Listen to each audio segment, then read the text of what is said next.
Hello friends, आपका easyhouse.com YouTube channel पे स्वागत है। आपका वन स्टॉप सॉल्यूशन आपकी इन्वेस्टमेंट नीड्स के लिए। आज का वीडियो है today we'll see how you can achieve the target of 10 crore and be financially independent and retire early. तो आप प्लीज़ ये वीडियो देखिए और सब्सक्राइब करें फ्यूचर अपडेट्स के लिए। और आपको हमारा वीडियो अगर यूज़फुल लगे तो प्लीज़ वीडियो को लाइक करें और बेल आइकन को हिट करें। इनफैक्ट अगर आप चाहते हैं कि मैं कोई और टॉपिक्स भी कवर करूं तो प्लीज़ कमेंट्स में मेंशन करिए। फ्रेंड्स, आज की प्रॉब्लम देखते हैं कि आजकल बहुत सारे लोग बहुत सालों तक काम करते हैं और फिर वह देखते हैं कि वो पैसे सेव नहीं कर रहे, और अगर पैसे सेव भी करते हैं तो पैसों को इन्वेस्ट नहीं कर रहे। अगर इन्वेस्ट कर रहे हैं तो उनके इन्वेस्टमेंट पर रिटर्न नहीं आ रहा। फिर 5-10 साल के बाद उनको रियलाइज़ होता है कि मेरे पास तो पैसे है ही नहीं, मैं इन पैसे जोड़ ही नहीं पाया। क्या वो फिर वो सोचते हैं कि क्या हमको ज़िंदगी भर ऐसे ही काम करना पड़ेगा बिना कोई सेविंग्स के? बच्चों की फ़ीस का क्या होगा? तो इसका सलूशन क्या है? इस प्रॉब्लम का सलूशन है कि हमें ऐसी जगह इन्वेस्ट करना है जो ये 4 पॉइंट्स को कवर करती हैं। पहला, कि हमको एक ऐसा इन्वेस्टमेंट या एसेट ढूंढना है जो रेगुलरली 15 से 20% रिटर्न देता है 20 साल के लिए।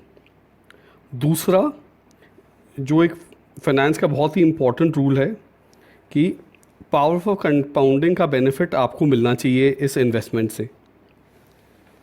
तीसरा, कि आपको एटलीस्ट अपने आप को 20 साल देने होंगे। टाइम एक बहुत इंपॉर्टेंट क्राइटेरिया है, और अगर आप 20 साल नहीं देंगे तो इन्वेस्टमेंट को टाइम नहीं मिलेगा ग्रो होने का और कंपाउंडिंग को अपना काम करने के लिए। चौथा, ये एक सेल्फ डिसिप्लिन है, आपको खुद को रेगुलरली इन्वेस्ट करना पड़ेगा, स्पेशली अगर आप एक साथ पैसे इन्वेस्ट नहीं कर सकते।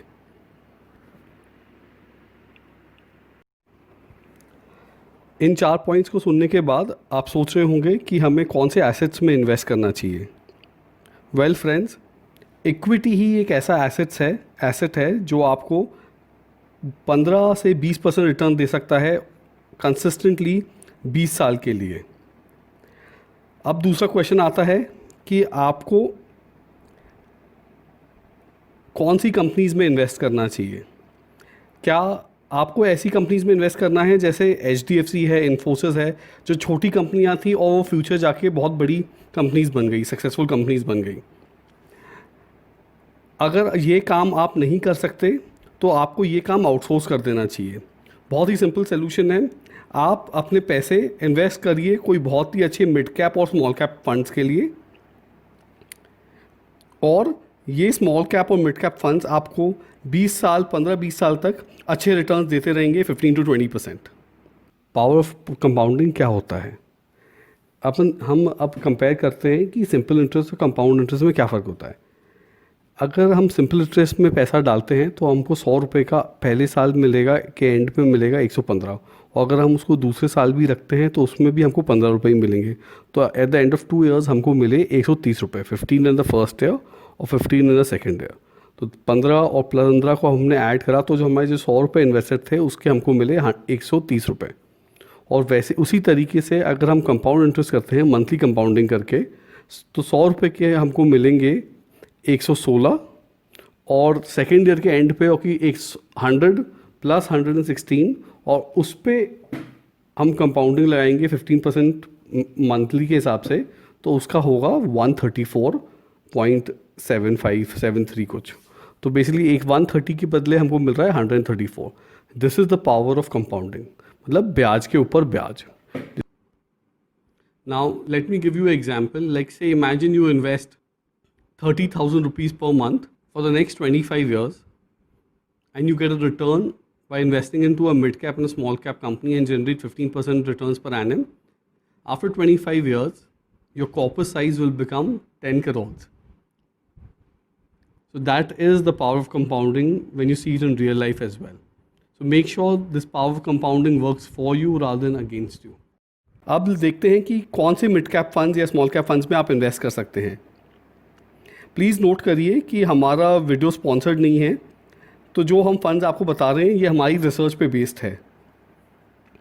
पहला फ़ंड है SBI स्मॉल कैप फंड, दूसरा फ़ंड है DSP मिड कैप फंड, तीसरा है सुंदरम लार्ज कैप फंड, ये एक इक्विटी डाइवर्सिफाइड फंड है या फिर फ्लेक्सी कैप है, और HDFC mid cap opportunities fund.